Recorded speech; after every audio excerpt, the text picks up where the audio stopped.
All right, we've got our guest, Kip Herriage, on the show, my economic guru. We have him on every couple months or so, and when big events happen, we have him on more often because he's a guy that understands economics and finance and where you should put your money like no one I've ever met in my lifetime. He's got a company called Vertical Research Advisory. You can find him at VRAinsider.com, VRAinsider.com for Vertical Research Advisory. He is an economic expert par excellence. Kip Herriage, welcome to the Wayne Allen Root Show. Thanks so much, Wayne. Great to be here again, my friend. I should have said welcome back, not just welcome, because you're on all the time, and we loved having you. I've been on the radio for 2.5 years, and I've had Kip, I don't know, probably like 50 times, and he's always on the money. So let's start with the S&P 500. It just posted the best quarter since 2013. Is that right? That's right. Best quarter since 2013. We're now in the hottest streak we've had since 2007. And so that was the last quarter that ended. What about the quarter that we're in right now? What is your prediction for what's going to happen moving forward? For the fourth quarter? Yes. I'll give you a statistic that, this is pretty remarkable. We've only had 4 times in history where the market has been up. I'm talking about the S&P 500 has been up from May to September every month, because these are typically the worst months of the year. 92% of all stock market gains take place between October and May. 92% of all gains. Wow. Is pretty incredible. So when you see the market go up in the months that it typically goes down, going back 80 years, like we've just seen, we've only had it happen 4 times in all history. So in those 4 instances, the market has skyrocketed. We're talking about moves of 15, 20, 28%. It was down 2% in one year, but the other 3 times up big. And I think that's what's going to happen here. I think we're going to have a melt-up move higher into year end. Wayne, we've been bullish since 2013, but especially since Trump got elected, we've been on the right side of the market. And we think that until we see investor euphoria return, this is something that I've talked about on your program for a long time. Major bull markets like the one we're in right now, they simply do not end until the public, mom and pop investors, regular people, come back into the markets, and they do it euphorically. You see your Uber driver or taxi driver is giving you stock picks. Your coworker is quitting his job to go day trade stocks. That's not happening right now. We saw it happen in 2007. It's not happening today. We will not see, I don't believe we'll see a significant top in this market until those kind of events occur. And that's why our long-term target remains Dow Jones 40,000 through the end of Trump's first term. I'll tell you what I see, and I'll see what you think of it. Forget about euphoria among little guys who shine your shoes and who drive Ubers and cabs and things like that. It's the exact opposite. I've read like 6 articles in the last week at major financial websites and financial publications that all indicate they believe a massive crash is coming. Some of them said, some of the experts, quote unquote, said it was coming in a year. Some said we'll have 2 more good years, then a crash. And some are suggesting this October, coming up next week, is a prime time for a crash. So when everybody's talking crash as opposed to euphoria, that's actually, I assume, when it's time to get in the market. Am I right?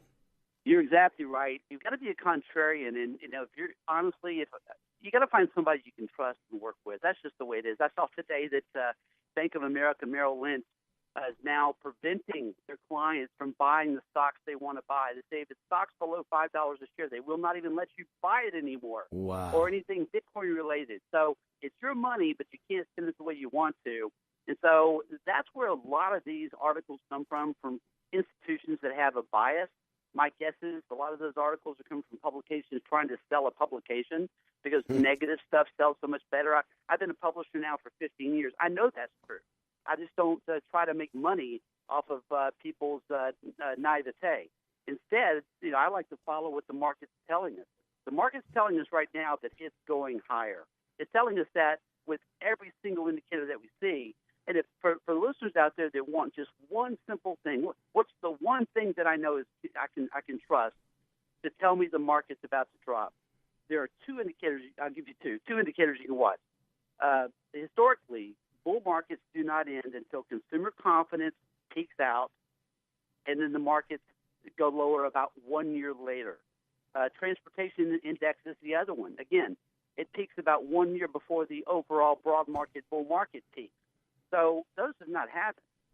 Consumer confidence and transportation index both hit all-time highs again this past week. So I'll get worried when those kind of indicators tell me that we should be. As far as predicting a crash, God bless them. One of these days they'll be right.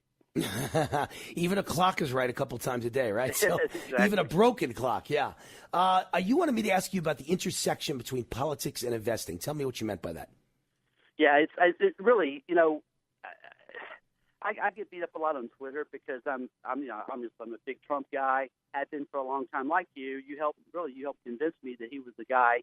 And by the way, I'm very jealous that you introduced him at the event in Vegas last week. I wasn't able to be there, and you're a very lucky guy. I love you, Wayne. But now more than ever, I think you've got to really follow what's happening with politics and investing. It used to not be the case. It used to be you could just ignore politics. I don't think that's the case anymore. But I will make this point. There's a lot of investment-type people that are saying that if the midterms don't go the way Republicans want them to, right, then this market, the stock market, the economy's in trouble, and you should sell everything. And a lot of people think there'll be a lot of uneasiness going into the midterms. I couldn't disagree more. The markets really like stalemate. They like when things don't take place in D.C.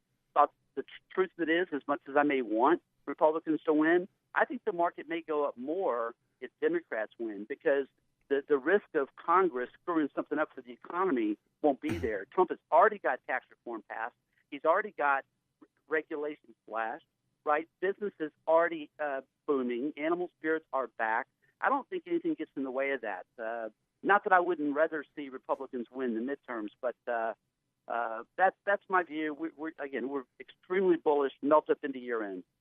All right, but look, the only area where I might disagree with you a little bit is you're the economic guru, and I never argue with that with you about that.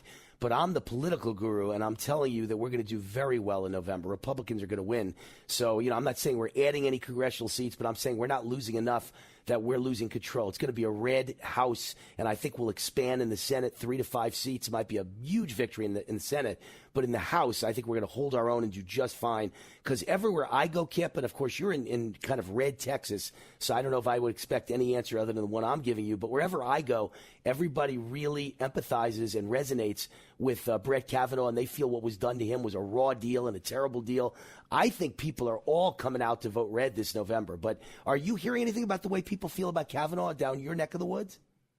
Everybody loves him, thinks he's getting a complete hose job. I think it's going to be great for Republican turnout in November. There you go. As far as where I am in Texas, we have a guy running against Ted Cruz. That's the thing he might win with Democrats, and we're not sure what he's smoking down here. Yeah. Ted Cruz is going to win. If I had $10 million to my name, I'd bet the whole $10 million on Ted Cruz. He isn't losing to, what is it, Beto O'Rourke? Is it? Won by 8 to 9%. There's just no question about it. Yeah. Ted Cruz is a great guy. I love Ted Cruz. Yeah. I still like Donald Trump better as president of the United States, but Ted's a great U.S. senator. All right, so Kip Herriage, thanks for coming on. His website is VRAinsider.com. The guy is a brilliant economic guru and visionary. He always seems to know where things are going, and he's a good friend to this show, both TV and radio. We love to have him on to talk economics, make some financial predictions. You heard him. He thinks the market's going up, and the economy's going up. The Donald Trump effect, courtesy of Kip Herriage, VRAinsider.com. Thank you, Kip. Wayne Alaroot, War Now. We'll be right back with your calls. 833-WAR-TALK.